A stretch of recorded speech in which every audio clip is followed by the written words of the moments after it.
Chapter 1, Freshen up, Miss Knight, and meet me back in the living room in 45 minutes. We'll have to work through dinner, Dante Damaso commanded as he tugged off his tie with one hand and poured himself a brandy with the other.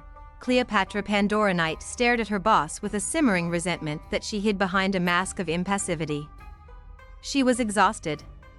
They had landed at Narita Airport that afternoon and had hit the ground running, with one meeting after the next, as they attempted to deal with the bureaucratic red tape that had delayed the start of construction on Dante's new hotel. All she wanted was a hot shower and a good night's sleep, since she knew that she had to face more of the same frenetic pace tomorrow.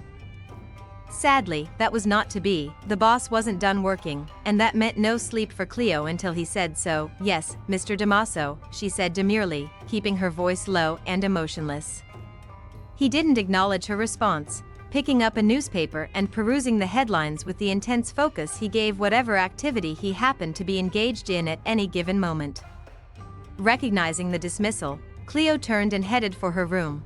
When Cleo realized that she would be sharing the penthouse suite of one of the most exclusive hotels in Tokyo with her boss, she had a moment of panic. Until she'd seen the suite. Her entire apartment back in Cape Town could fit into this place several times over. It had 3 huge bedrooms, 2 full bathrooms, and a living room. Nothing but the best for Dante Damaso. Until his hotel was built, he would stay in what would soon be the second best hotel in Tokyo. Cleo rolled her head on her shoulders and listened to her neck creak with the movement. God, she felt like she could sleep for a week, whereas the boss barely looked winded. It was a little infuriating. How indefatigable he was, especially since it impacted Cleo directly. She sighed and allowed herself a moment of self-pity before rummaging through her suitcase for a change of clothing, and padding to the bathroom. She was back in the living room exactly 40 minutes later, dressed in a modest blue slip dress in which she felt a lot more comfortable than the suits she was required to wear for this job. Her short bob was still damp from the shower, and she hadn't bothered with makeup. She hoped that the boss wouldn't mind her lack of formality and was relieved to note that he'd removed his tie, unbuttoned the top 2 buttons of his white shirt, and folded back his shirt sleeves to reveal extremely masculine forearms. Her favorite kind, strong, lightly dusted with hair, with raised veins mapping a path to his capable-looking hands. He looked up and grunted when she entered the room. "Good, you're back. We have to go through today's minutes and compile a list of the most pertinent facts. Then take care of the day's correspondence. You get started on that. I have to make a few phone calls." He turned away from her and lifted his phone to his ear. Cleo stared at his broad back for a moment before trudging over to the laptop with a muffled sigh. She wondered if he'd ordered room service yet. She was starving. She glanced around the room and gasped in outrage when she saw the room service cart standing off to the side of the room, with the uncovered empty plates precariously stacked one on top of the other. Another quick look around the room told her that there was definitely no other food around. Had he actually forgotten to order something for her? Was the man wholly incapable of thinking of anybody but himself? She picked up the room telephone to order her own meal, but he had finished his call and cast her a sharp look. "Stop wasting time, Knight," he growled, tapping away at the screen of his phone. "We have a lot of work to do. I didn't bring you along to sit around looking pretty and doing nothing." The injustice of that statement left her fuming, and she bit back a sarcastic retort, knowing that she had no alternative but to swallow down the anger she felt toward him. Cleo knew that, due to the last-minute nature of this trip, she'd been his only choice as assistant. And since the man had avoided testing her full potential in the office up until now, he didn't trust her to get anything done competently. Still, Cleo had jumped at the opportunity to join him. The heady excitement of a trip to Japan combined with the desire to prove herself capable of doing this job to both Dante Damaso and to herself had proved hard to resist. Yet now, feeling completely overwhelmed, all she wanted was to run back home with her tail between her legs, all because her boss was doing his level best to be an ass. "Don't respond. Don't respond." She repeated the 2 words over and over to herself. No mouthing off at the boss, no matter how much he deserved it. An hour and a half later, after they had powered their way through a series of emails and memos and had pored over her notes from the day's many meetings, Cleo was starting to feel cross-eyed from staring at the computer screen too long. Her brain was scrambled, and she was practically drooping with exhaustion. Even though she hadn't eaten since the flight, a decade ago, she was too damned tired even to think about her stomach. Dante Damaso peered at her when she stopped tapping at the keys and frowned over the top of his black-rimmed glasses. "Let's take a 5-minute break," he suggested, and Cleo almost melted into a puddle of gratitude. She stretched lavishly and enjoyed a jaw-popping yawn at the same time. A quick look at her boss told her that while he had suggested a break, he wasn't taking one himself. His head was once more bent over zoning ordinances and blueprints. The man really was tireless, a trait that she found both admirable and frustrating at the moment. She supposed years of international travel and frantic work schedules had inured him somewhat to the effects of a 48-hour-long day, one that had started on a completely different continent. She padded over to the huge floor-to-ceiling window that overlooked Tokyo in all its sparkling glory.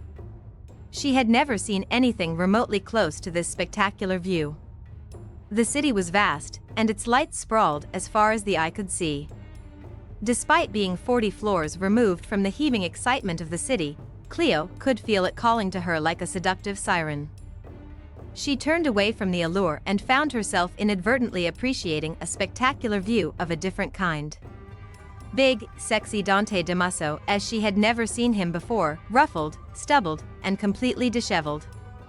The look suited him and gave him an edge that the normally smooth, urbane man kept hidden beneath layers of intimidating sophistication and flawless tailoring.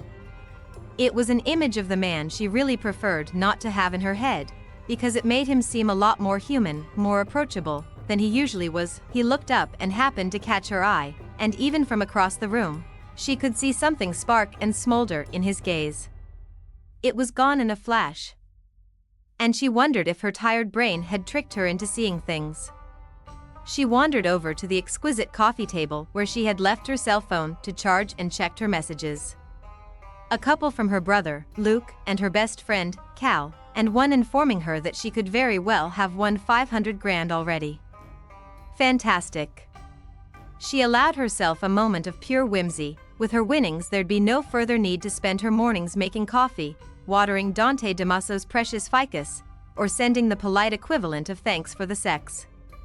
Let's never see each other again. Notes with flowers to her boss's random lady friends. In the nearly 4 months that she'd been working for him, she'd already sent 5 notes accompanying equally polite, pretty floral tributes. It was sickening. Her nose wrinkled at the thought, and she jumped guiltily when the object of her thoughts called her name curtly. "Yes, sir? Ready to get back to work?" "Not really, of course, sir," she said, proud that she managed to keep her voice relatively emotionless. She sat down at the antique secretary that she had claimed as her workstation and tried to hide her wince when her butt and back hit the hard, unforgiving surface of the ornate high-backed chair. She rolled her shoulders and sighed quietly as she closed her eyes and kneaded the tightly knotted muscles in the back of her neck. "Tired?" She jumped when Damaso's voice came from behind her, and she looked up over her shoulder to meet his dark, enigmatic gaze. He'd come up to within half a yard of the back of her chair and had his hands shoved into his trouser pockets. He was staring down at her, his eyes narrowed and intent. "A little," she admitted. He nodded, never taking his eyes off hers, and seemed to weigh his next words before speaking. "Would you like a neck rub?" Cleo blinked, shocked by both the question and the heat that flared in his eyes. She knew very well what that neck rub would entail, where it would lead, and he meant for her to know that. Until that very moment, she would never have guessed that the man had even noticed her as a female. Yet the way he was looking at her right now told her that he very much appreciated what he was seeing. He kept his hands to himself, and his expression, despite everything going on in his eyes, is impassive. If she refused his offer and all it entailed, she imagined he would simply shrug it off, and they would carry on as if this crazy moment had never happened. The question was, did she want to refuse him? She was tired, frustrated, and his offer could be a fantastic way to let off steam and unwind after a hard day. Who would it harm? They were both consenting adults. There was no romance or love or hearts and flowers here. She might dislike him, but she'd be lying to herself if she didn't admit to feeling sexually curious about him. Maybe just this once? Just a taste. This was sex, plain and simple, and sometimes that's really all anybody needed. Dante Damaso watched the play of emotions on his assistant's ridiculously expressive face. Shock and confusion, followed by intrigue, trepidation, and definite interest. He couldn't have surprised himself more with that damned question. She was a tempting little thing, which he'd been trying damned hard to overlook in light of their personal connection through her brother. To that end, he limited the amount of time he spent with her as much as possible. But right now, he was as human as the next guy. He was irritated by the way his day had gone, and his frustration built as the hours wore on with little progress being made. Now, after seeing this woman in her distracting blue dress, he was also horny as hell.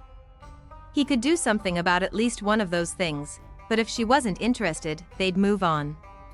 It would probably be for the best anyway, considering the spur-of-the-moment nature of his proposition. He should withdraw his offer and leave it at that. After all, he couldn't think of a more inappropriate, "Yes, thank you." Her whispered words brought his common-sense train of thought to a screeching halt, and his jaw dropped as he watched her dip her head, allowing the sharply defined points of her sleek bob to swing forward and hide her face. His throat went bone dry, and all sound judgment fled as he watched his hands reach for that vulnerable nape. He hesitated just shy of touching her and inhaled deeply, catching a whiff of the fresh, floral scent that had tantalized his senses all evening. When his fingers finally made contact with her soft, exposed flesh, his breath shuddered out of his chest in tandem with hers. He was instantly, painfully, and immutably hard, and he allowed himself to deepen his touch, even though every instinct in him was screaming that this was a mistake. This is a mistake. The thought, which had been buzzing around in Cleo's head from the moment of initial contact between them, through their first stunning kiss, into the shedding of her clothing, and then when his mouth latched onto her breast for the first time, was getting ever more insistent. But Cleo had more interesting things to focus on, like the way his large, assertive hand was making its way down her body too. "Oh God." She moaned as that hand did magical, sinful, unimaginable things. Her back arched, and his smoldering gaze fell to the beaded tips of her breasts.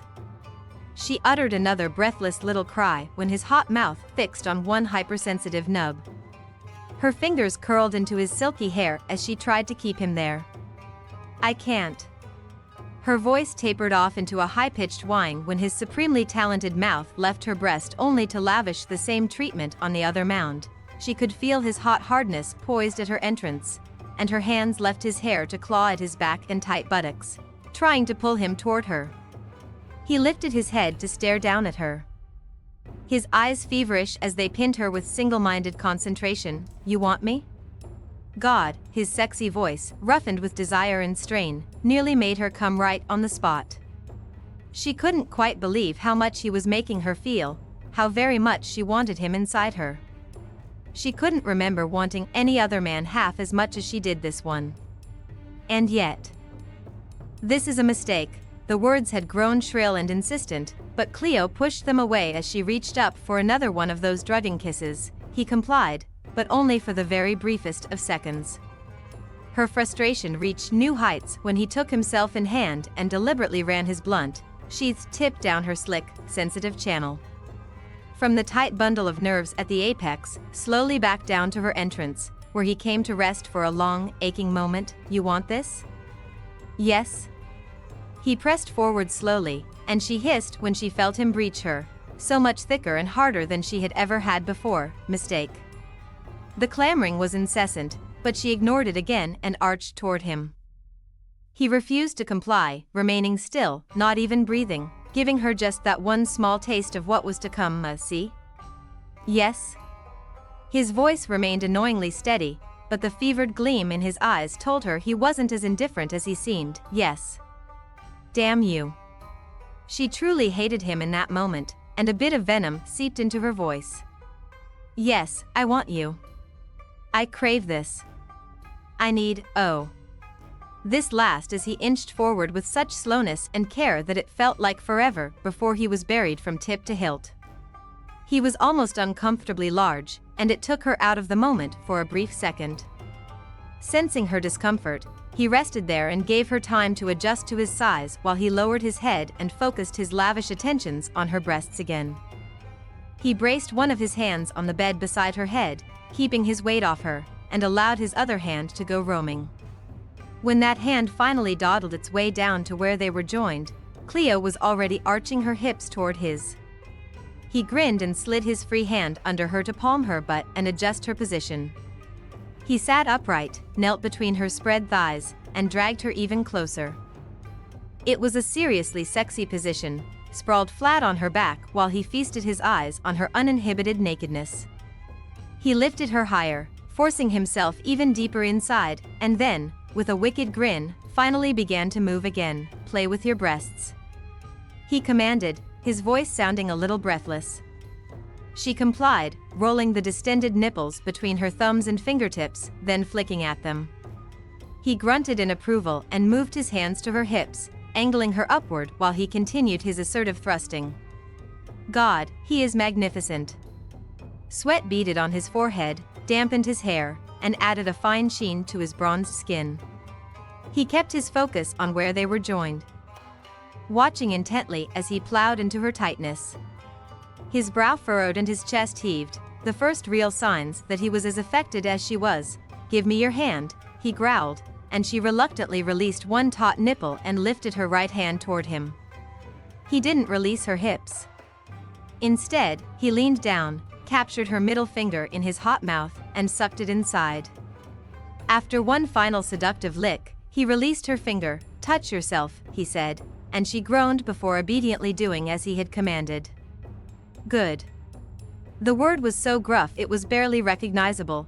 Cleo was unbelievably turned on by the picture she presented to his lascivious gaze. She had never been sexually shy. But this was way beyond anything she'd ever experienced. Her back arched off the bed, her thighs lay sprawled across his, and she was quite unashamedly pleasuring herself for his and her own gratification. This was complete abandonment with the least likely man in the world, and she wasn't at all sure how she'd gotten here. She was well past the point of no return and the inevitable was but a heartbeat away, and then it was there and so cataclysmic that her whole body simply clenched. The sharp cry that she uttered died in her throat as every single atom of her being focused inward on an explosion of pleasure so powerful it tore her apart and left her feeling vulnerable and emotionally raw. His orgasm finally took him. She watched in fascination as his eyes slid shut, his head flew back, and every cord in his neck stood out in stark relief. He gritted his teeth, preventing even the faintest of sounds from emerging. Only the sharp catch and gradual release of his breath gave any indication of how much the climax had affected him. She resented his control, hated how she had given herself so completely while he, for all intents and purposes, had kept a cool head from that first kiss to this last lazy thrust. His grip on her thighs finally loosened, and she imagined she'd have bruises in the shape of his fingertips on her butt and thighs by morning. She could barely move as he smoothly extricated himself from her, tugged off the condom, and fell flat on his face on the bed beside her, his long, muscular legs still entangled with hers. Thanks, Chloe. I needed that. His voice was slurred. He sounded like a very drunk or very tired man, and the gentle snore that followed a mere second later confirmed the latter fact. Cleo sighed, trying not to be completely demoralized by the fact that this man, whom she had known for nearly 4 frickin' months, had just called her by the wrong name. She maneuvered her way completely out from beneath him, sat on the side of the bed, and pushed herself up onto unsteady legs, feeling like a newborn calf. She knew she should probably get back to her own room, because she very much doubted that he would appreciate waking up with her still beside him. She hunted around the room for her dress and underwear but couldn't find her panties. Why did it have to be her panties? She dressed hastily and was thankful that her walk of shame would span only the length of his room to the connecting door that led to her room. Nobody else would see her. When she had the door firmly shut behind her, she wobbled over to the bed, where most of the contents of her suitcase were chaotically strewn all over the duvet cover, and sank down in relief.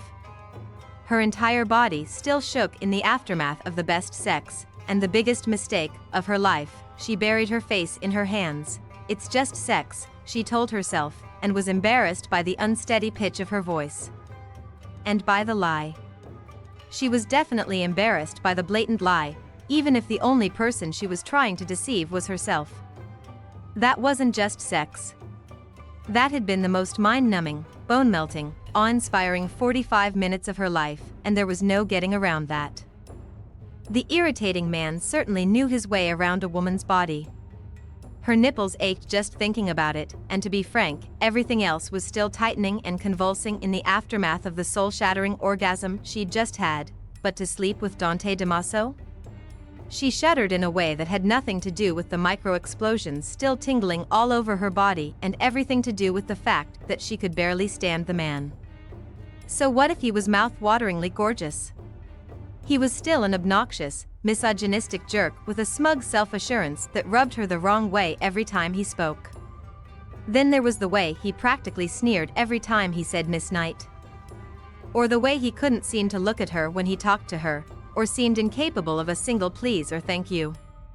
And, horribly, after one stupid mistake on her very first day of work, he now insisted on painstakingly checking every single letter she typed for him before she was allowed to email it.